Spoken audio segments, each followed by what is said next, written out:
Hi, Jay. Your comments mostly point to consistency, so that's fantastic. Um, as my first raster image full client project like this is an okay start. Okay, this is a home run, Jay. This is this is gorgeous work. Absolutely gorgeous. This is not okay. This is outstanding. So yeah, really great job.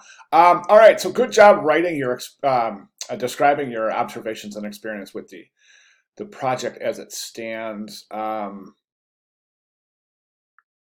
so you used InDesign. All right, I'll tell you what, I'm just so pleased with this. Let's start with the poster, and then we'll take it from there. So I think that we're really pointing to super tight consistency, and that's fantastic. But there's something I would recommend that we do. We can even push consistency a little bit further. Okay, so what I would recommend here is let's get this all left aligned. Okay, so right now a different light is centered under Pandora, but then this is centered under Pandora. So we get this kind of unusual spacing right here. Watch my cursor, kind of cuts in and cuts back out.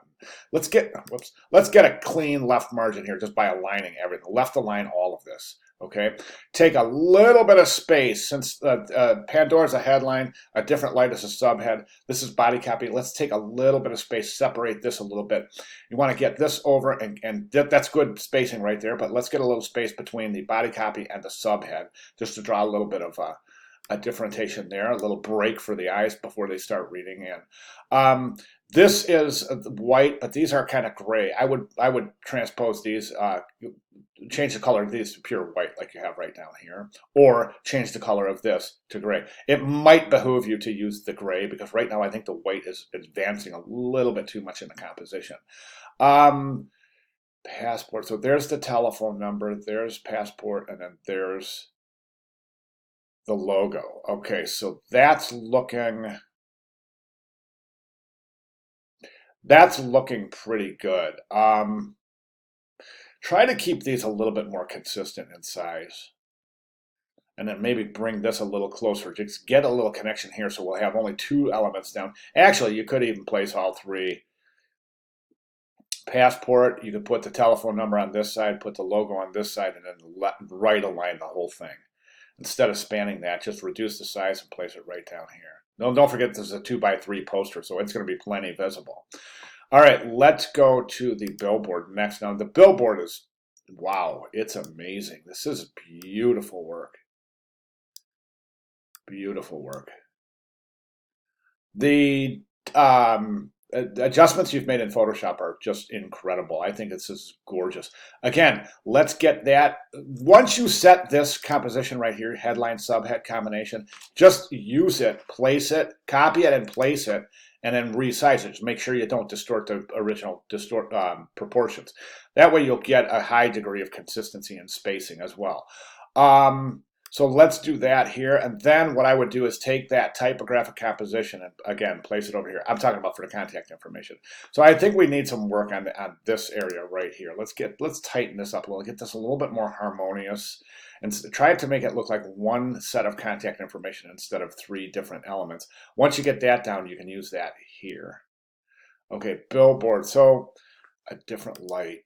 Okay, excellent, excellent. And then this one, again, visually it's beautiful, but let's do that same composition up here. Don't separate that headline from that subhead. Let's keep those together right up there, left align, same effects that you used.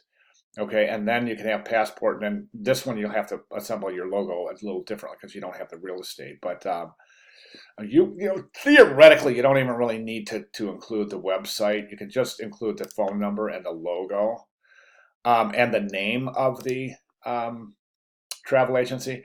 I mean, you can use the website, but typically, most viewers know when you're on the web, if you hover over a banner, your cursor turns into it indicates it's a link. Most viewers know that if you click on a banner, it's going to take you to the site where you'll be privy to all of the pertinent information. So, it's up to you. If you want to leave the website, that's fine. If not, you can just make sure that you include the name of the travel agency, their logo, and telephone number. Okay.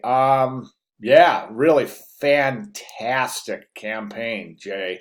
Your mock-ups are gorgeous. What were you saying about InDesign? I want to get back into that. So, okay. I'm looking forward to picking Gonna more say skills in joy Photoshop and getting clock. better at designing also with the final mockups of the client presentation. I have been struggling. I've never used InDesign before. I'm wondering why. So I'm watching tutorials to finish up that part for the mockup. So you used InDesign for the mockups. I'm just wondering why. Understand how important it is going to be present in real life clients. So I'm just wondering why are you saying you used InDesign for these mockups? I mean, you could just use Photoshop for these mockups. Definitely use specifically the perspective filter. That we've gone through that tool is covered in the course um, learning materials. But that's what I would use to assemble these. I wouldn't use InDesign. I would use Photoshop. So let me know on that. I'm not sure if you're saying that you use Photoshop InDesign to compile the mockups, or if you're just saying you never used InDesign. I'm a little unclear of that. So let me know. Mockups are just fantastic. Really great job. So all in all, I think it's just an outstanding couple of minor little tweaks here and there, and you are good to go. So really outstanding work, Jay. Thanks so much for sharing. Please let me know if you have any questions.